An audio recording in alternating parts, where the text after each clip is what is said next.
2 bonnes heures de travail, dans la solitude, l'effort silencieux, l'odeur de l'encre, du papier.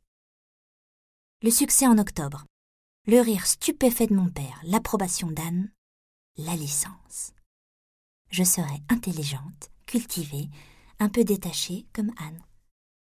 J'avais peut-être des possibilités intellectuelles. N'avais-je pas mis sur pied en 5 minutes un plan logique, méprisable bien sûr, mais logique?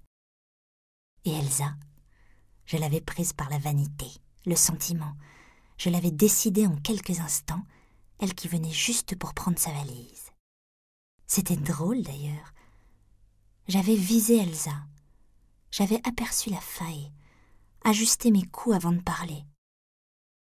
Pour la première fois, j'avais connu ce plaisir extraordinaire, percer un être, le découvrir, l'amener au jour, et là, le toucher. Comme on met un doigt sur un ressort, avec précaution. J'avais essayé de trouver quelqu'un, et cela s'était déclenché aussitôt. Toucher. Je ne connaissais pas cela, j'avais toujours été trop impulsive. Quand j'avais atteint un être, c'était par mégarde.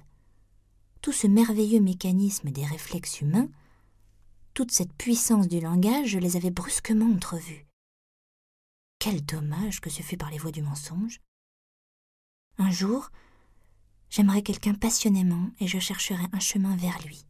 Ainsi, avec précaution, avec douceur, la main tremblante.